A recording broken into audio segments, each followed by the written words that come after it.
December is usually a difficult month to pick a theme for and have it turn out good. Not this time though. I knew exactly what I wanted, and my sister did too. We ended up choosing snowy mountain scenery, or landscapes if you will. This is probably the second instance in which I really like the theme and how it turned out in all my years of bullet journaling. This is also going to be the last setup in this notebook, and I'm a little sentimental about it. I'm definitely gonna miss the gray paper, but we have exciting things coming next year. Anyway, enough of this intro, let's jump right into it. As usual, we will start with the cover page, even though I in actuality set it up last, and I'm really glad I did that, and I will talk about that later. I'm going to illustrate it on a separate piece of paper, and this is sticker paper on which I printed the inspo image with lower opacity to paint over it. Oh, and we're using gouache, of course. I did this mainly because mountains have always turned out bad when I attempted them. And that honestly hasn't changed yet, because I tried to paint them in some tests that I was making to figure out how I want to do this theme, and they did not look like mountains at all. Like, I don't know what it is, but they just never look good. And usually I trace some guidelines to make the painting a slightly easier process and to reduce the time taken for a single piece, but that didn't help either. And I thought I will try this technique and see how I like it. I'll touch more on that in a bit. But as I said, I'm using gouache paints from Roco, a local brand, with some round brushes as always. For the sky, I used a lot of titanium white with a small bit of cerulean blue and covered the sky with it, mostly with swiping motion using a size 9 round brush. In the other illustrations in the setup, I added a bit of burnt umber to the sky color to get it a little more muted, but I couldn't get the color right for this one, so I actually remixed the color entirely and didn't add any brown, and that definitely led to a slightly brighter blue, which is a bit different from the other paintings, but it's already done. I'm not going to do anything about it. I pretty much added some brown to all of my paint mixes, and I learned recently that that is called using a mother color. So basically adding one color to all your other colors to unify the color palette. That would have been the burnt umber had I added it to the sky in this illustration.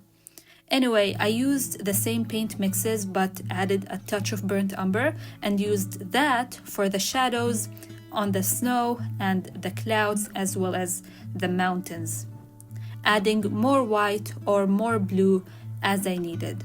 I had the reference image in front of me as always, even though I had a clear guide already, and having that guide meant that this process went by a lot faster, and it was a lot of fun, almost like a coloring page, even though for me it took a bit of the satisfaction of painting. I would also like to mention that using this technique made it so my paintings ended up being much more subdued and desaturated, I think that's the correct way to describe it, than they would have been had I used a blank canvas, or so to speak, because then I would try to match the colors exactly to the reference image, which is much more bright and saturated. But I love that. I love the turnout of the paintings here. I'm really happy with how they look.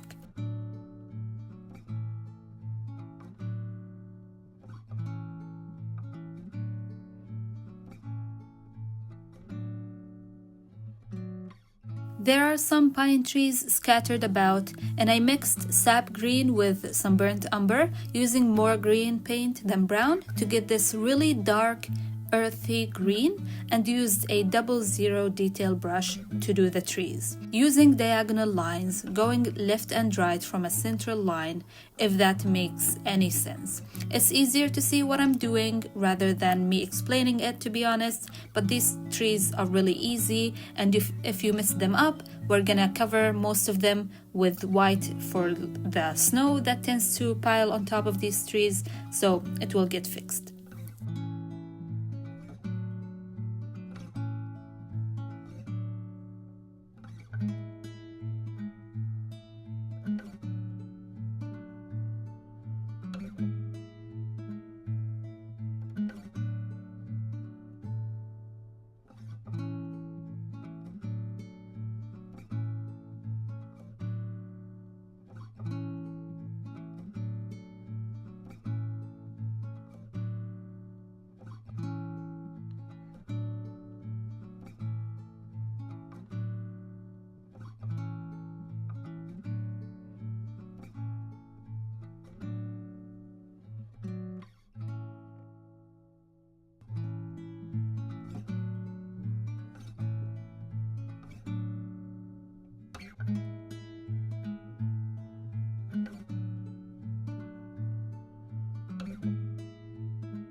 There's a lot of rocks in this scene, so I mixed more of the sap green and burnt umber, this time using more of the brown paint, and covered those areas quite loosely with a slightly drier brush to add some texture, and left some areas for a lighter brown, which I got by adding white and some yellow ochre, and this is where the sun is supposed to be hitting those spots, hence the lighter color.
Finally, it's time to add some white. I used titanium white straight out of the tube to do the clouds, using circular motion to get a texture that makes sense, and then piling the paint on the mountains, rocks, and all of the white spaces for the white snowy fields with swiping motion mostly, maybe also dabbing motion. I did the clouds with a size 10 and the snow with a size 6.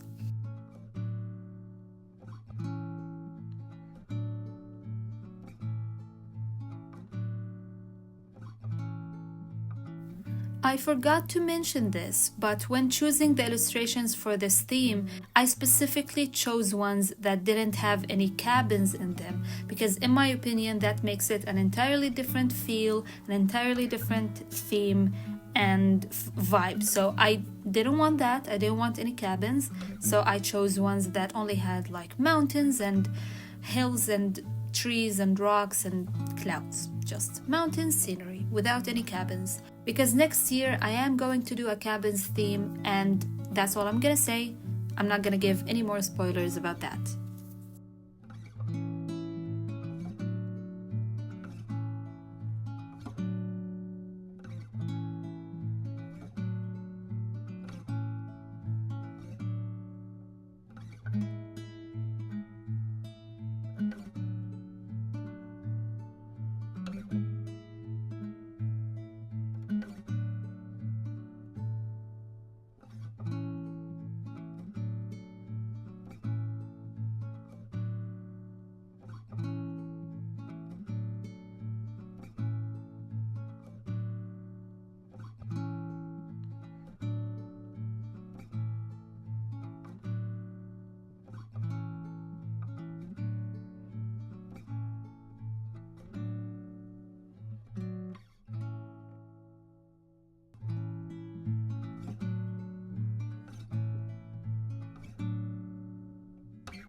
And then I got a very fine brush, this is a size 0, and loaded it with the white paint to add snow to the trees.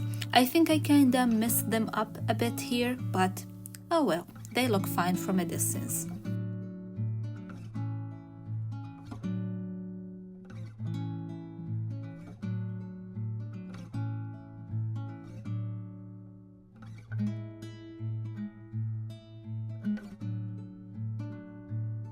Then using the tiny paintbrush, wrote December in the sky in a Times New Roman font that is slightly spaced out. And I printed this font on the illustration also to give myself some guidelines while I number it, and I thought that would be the easier way.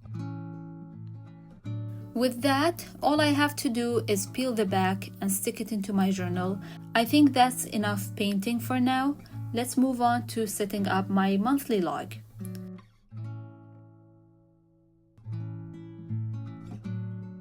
I have the illustration for this page ready in advance.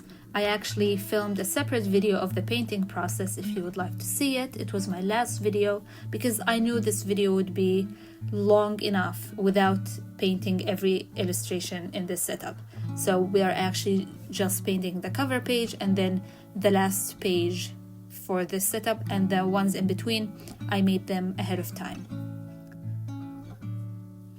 I cut a Dutch door on this spread because I had a certain look in mind for my calendar, and I thought it would be a cool way to incorporate the painting in two spreads rather than coming up with a new concept for my dashboard, so instead I hid it behind the Dutch door. After placing the illustration down and making sure that it is where it is supposed to be and lined straight, I will ink in the calendar with this pale blue acrylic paint pen. I love this pen. It matches perfectly the sky color in my paintings, and it's just the perfect marker to use here. I considered using a white marker and put the lettering in blue, but I'm using stickers for this, you will see in a minute, and the blue stickers that I had were a bit too bright for me. And also, this is like my third white and blue color scheme on a gray background theme. The second in this notebook, and I did one earlier in the year in March. And in March, I did the outlines and writing in blue. In August, the second instance, I did white outlines with dark blue writing. And so I didn't want to repeat it. So finding this marker enabled me to do the outlines in blue and the writing in white. And that varied it a bit, especially since I'm going for a much lighter blue, grayish toned, I guess also. I decided on individual boxes for the calendar itself, and each box is 1.6 centimeters by 1.6 centimeters. There's a very specific way in which I lined my ruler and one of the lines on my ruler to the spine of the notebook or the spine edge of the paper to minimize the math I had to do. It's really difficult to explain, so I'm not going to. Sorry. Anyway, I tried to use a ruler, but this paint pen behaved like a paint pen is supposed to and bled everywhere when I tried that. So I actually ripped that page out, took apart my notebook and put a new one in, then resketched the calendar real quick to simply freehand the boxes. And that is why I'm glad that I did the cover page last, because then I would have to either attempt to peel it or I would add a layer to the painting by just cutting the gray paper and then sticking it on the new page. Here is me realizing that I accidentally lined one column too far and had no way of fixing it because I'm using gray paper. So I added one row too far down to match and turned it into a stylistic choice, lol. I said I'm gonna freehand these boxes and I was fine with it because it was such short sections that I could easily keep my hand steady. But I actually found out it was user error that the marker bled because I used it with a ruler just fine on all the other spreads. The key is to not press the nib down, so don't push more ink into the tip as you do the lines. Rather than attempting a Times New Roman font on all of my spreads, I decided to use stickers, as I've mentioned, specifically nail art stickers, because they're small enough to fit perfectly here. I used tweezers to place them down, but I had to notch them off the plastic with my fingernail, which certainly added to the time taken. This step takes a very long time, and it is why the video is as long as it is, and why this setup took as long as it did. I bought these nail art stickers from Shein. They came in a pack, and there's many different packs on there, some with 12 varied colors, some with 8 or just 4 colors but double the sheets. I used the white ones. and I needed 2 full sheets to do all of my headers in this setup, but I would have benefited if I had a third one. I did have a third one, but I didn't want to use it because I have plans for that set, so yeah.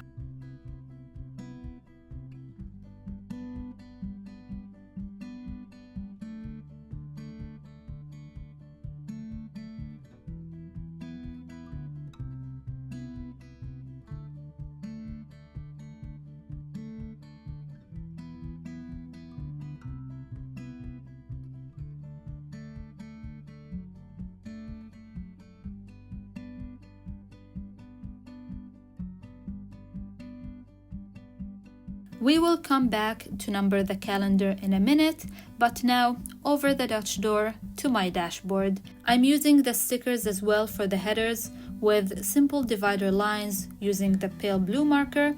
I dialed down on my categories this time to include only 3, which are my finances tracker, my freelance tracker, and also my working on, giving more space to my finance tracker. I actually had an area for a 4th section, dividing the page into 4 equal sections, but I decided to forego that because next year I'm going to give my finances a greater emphasis and focus, and it's going to be one of my goals. So I decided to start early and give myself more space, even though I don't plan on to spend much in December, but I want the area to be neater and not so squished as it has been for the last few months.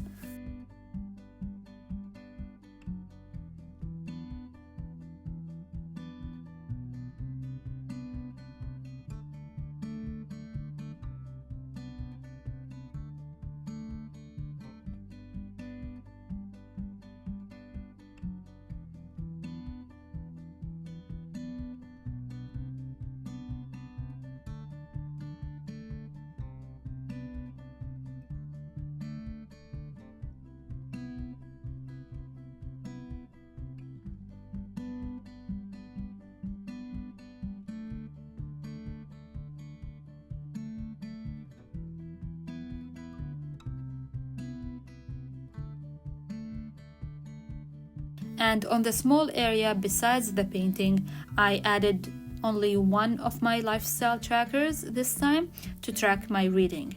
I also had these white nail art number stickers, so I decided to use them here also to number the days of the month in a column using double digits for the numbers 1 through 9. If you are thinking of getting some of these stickers, keep in mind that you will definitely need 2 of the number sheets, and as I've mentioned, a minimum of 2 for the letters because you will run out of certain letters. I will talk in a bit about ways to combat that later.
Now we are back to numbering the calendar. How nice is it that the month starts on a Sunday? Although I very much would have preferred it ended on a Saturday instead.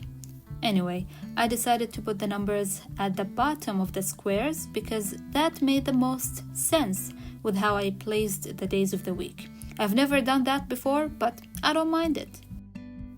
For the days of the week on the calendar, I did only the first 3 letters of each day that fit nicely over the box that I have, and I used a capital letter for the first letter of the day, so S for Sunday, but then the U and N are in small letters.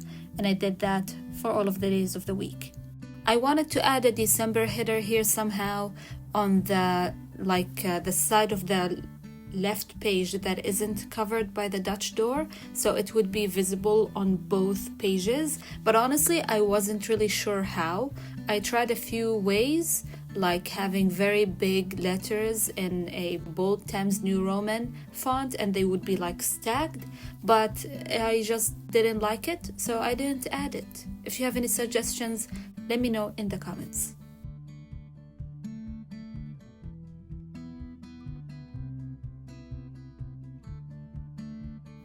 Our break from painting continues in the next spreads, which are my weeklies. I knew the cover page and other pages would take more time, so I thought we would get right into the skeleton of this spread. On this double weekly, I have the paintings on the upper left side of the left page and lower right side of the right page, with a task section below or above that. Then the remaining area was divided into 7 sections for each day of the week on both pages. I outlined everything with the marker first before placing the mini paintings and then adding the headers. I did 4 miniature illustrations ahead of time, and this is where I was testing how I'm gonna do this theme, and I thought making these is the perfect way to see if I can, and had some failed attempts, but these worked when I printed them.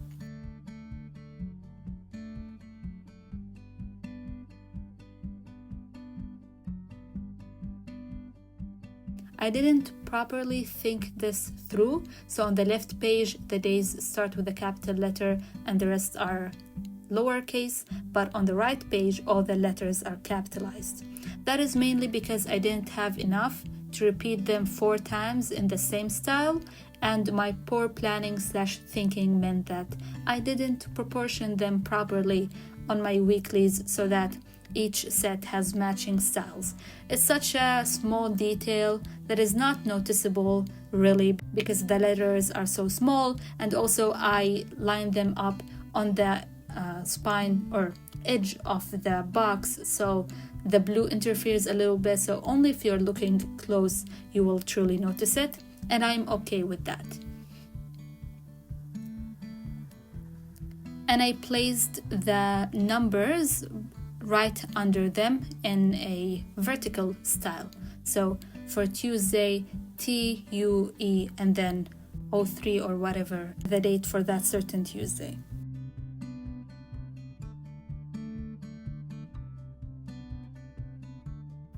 I thought I wouldn't have enough of the letter S to write tasks 4 times on the 4 weeklies, so I skipped on the plural for this specific weekly, and we will come back to add it later. I actually accidentally dated this weekly wrong, so I had to peel some stickers and put the correct numbers down. For the other set of weeklies, I divided each page into 9 rectangles, then joined the middle 2 with one under it or one on top of it, if that makes sense, on each page. So the mini paintings would be on the bottom middle on the left and top middle on the right, again with a tasks section above or below them. That left 6 sections, so Sunday through Thursday with a joint weekend.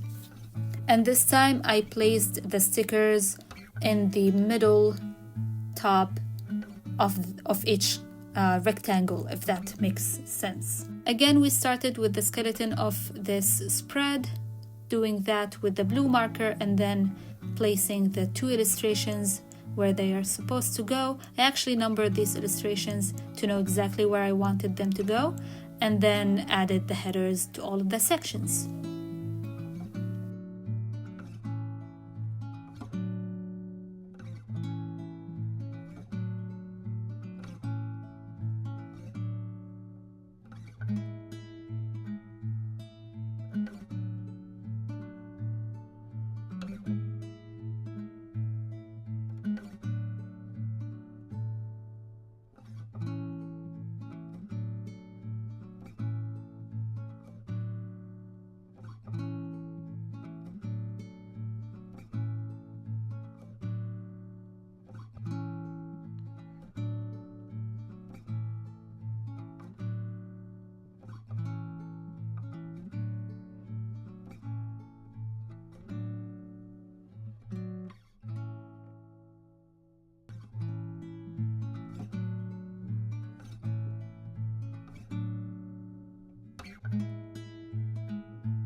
December ends on a Tuesday, and I usually include those off days in the weekly of the following month if that month has more of the days. But I didn't want the rest of December to be in a new notebook, and I didn't want the start of January to be in this notebook either, but I came up with this layout just in case I don't have January ready by the time 2025 comes in. So I did something similar to the previous weekly and divided the page into 2 sections, then divided the smaller one into 3 for the remaining days of the week, and the slightly bigger section is open space for 2025 planning.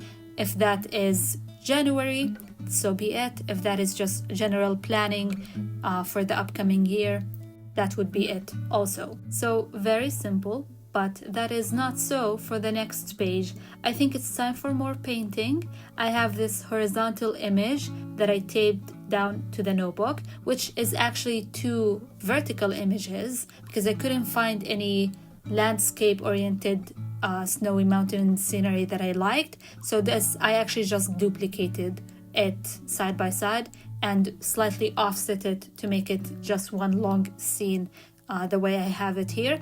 And after painting it, it doesn't really look like 2 images stuck together. And I'm really glad I was able to do it this way. I looked for a very long time for horizontally oriented illustrations because I actually had different ideas for the weeklies in mind, but because I couldn't, I went with what I did in the previous spreads. So I started painting it using the same steps as the cover page, which is also the same steps for all the other illustrations, starting with a pale blue color, using a lot of white with a little bit of cerulean blue and a hint of burnt umber.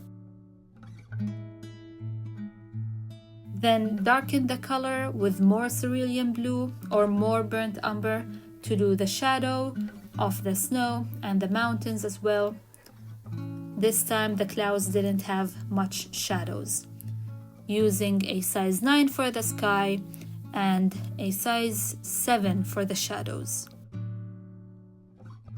The shadows turned out a touch too dark or too blue, so I went over that with a lighter color later.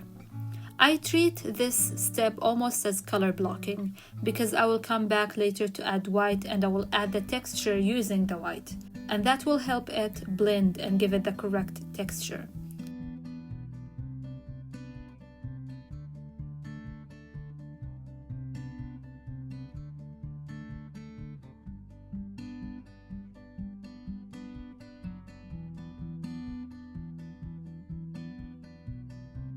Then I mixed sap green with burnt umber to do the trees, which are my favorite part, especially in this illustration. They turned out so good, and it's really satisfying watching them get done. I used a 00 detail brush. I actually got these brushes recently. I will link them down below. It was a pack of 30, and there's 10 brushes of each brush size, and the sizes are from 0, 00 to 000.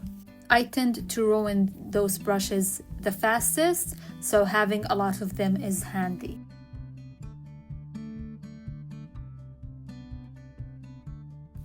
I think this is as good time as any to talk about my thoughts about this specific technique. Now, I've had my reservations about it. I actually disliked it quite a bit, but I think that has worn off. My issue with it is that it took a bit of the satisfaction away, and I've said that a few times relating to this technique, but I feel like that tends to be the case with every painting that wasn't a struggle, basically. So if a painting goes right, I don't have a lot of trouble with it. I don't have trouble with the colors or the paint or the paper or anything. Everything works out. It doesn't take a lot of time. I truly enjoyed it. And, I went into it knowing that it's going to look good in the end. I tend to dislike it more than the other pieces. But that has definitely worn off. It's been quite some time since I painted those illustrations, and now that I'm recording this segment, and I love those illustrations. I'm really glad that there was one way for me to have beautiful scenery in my bullet journal, because as I said, some things I just cannot paint or draw, either freehand or even traced. Mountains are one of those, and people just tend to look disproportional even if I literally ink the thing before I do it. So I've used this technique in other projects, and I'm really happy with those projects because, I was able to get what I wanted painted quite easily, and they look good. So all in all, I like this technique. Am I gonna use it for everything? Probably not, but am I gonna never use it again? Also probably not.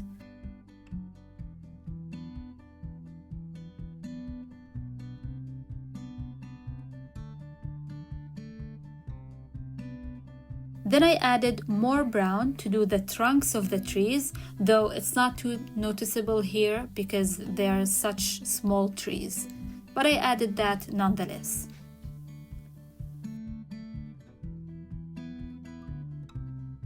Now it's time to add the snow and everything white using a lot of titanium white with a slightly wet brush, size 6. I did the clouds first, then the heaps of snow, doing swiping motions, especially after the brush dried a bit, blended the edges of the shadows better, and added the snowy parts of the mountains, being very careful to not ruin them, because I've done that definitely during this setup. There's been some questionable mountains in all of my illustrations.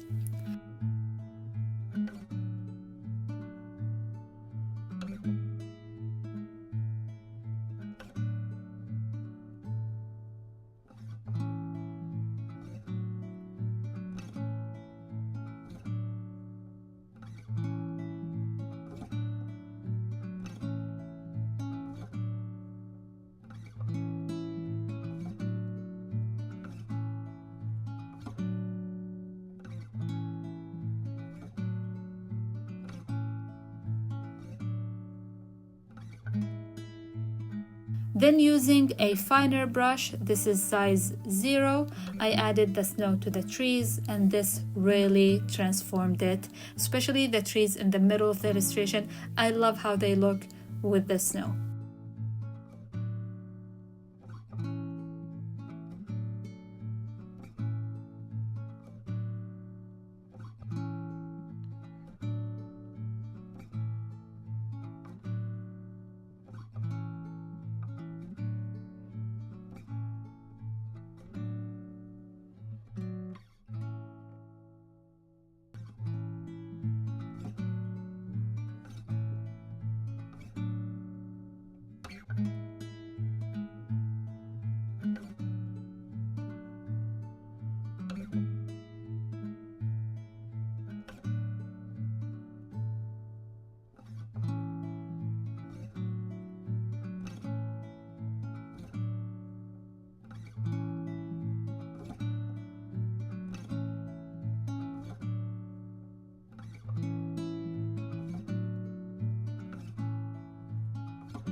I cut it to size off camera, but keep in mind that you can't use an X-Acto knife over the painted areas. I almost ruined this painting, but I was able to salvage it and carefully cut around the bunched up areas due to my X-Acto knife with scissors. To set up my review, I did a big frame with the pale blue acrylic pen, then placed down the painting to act as the header, and used stickers to spell out December's review, slightly spaced out. I actually had December preview also lettered and printed on this illustration with lower opacity, and the plan was to go over it with a brush, but then I thought to just use the stickers, so I covered it with the sky color. It was slightly readable from very, very close, but I used that to guide where I should add the stickers, and after that it wasn't any more noticeable. At this point, I actually ran out of small E's, so I was using C letters and then cutting off the edges of an I or an L or something and doing some surgery to turn my C's into E's. If you look closely, there's a lot of options for this, and I mean A is but an amputated D or a Q turned around. N is but an upside down U or an amputated H or even an amputated M if you look too closely, and that is also the case for U. U is but an upside down N or an amputated H turned around or even an amputated M turned around. D is also but a flipped P and B is but a flipped Q. Then the W has potential to be an M, and if you run out of V's, just cut the edge of a Y. So there's a lot of options when you run out of certain letters and you need them but you don't have more. You just do some surgery and you get the letters.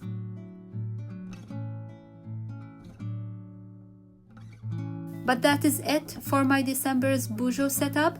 Let's flip through and look at it all at once. I'm really happy with how everything came together. I enjoyed setting it up very much. I enjoyed the paintings and also outlining everything with the perfect marker. I can't wait to use it. Comment a pine tree emoji if you got to this point and tell me all about your setup for December. Thank you so much for tuning in. I will see you in the next one.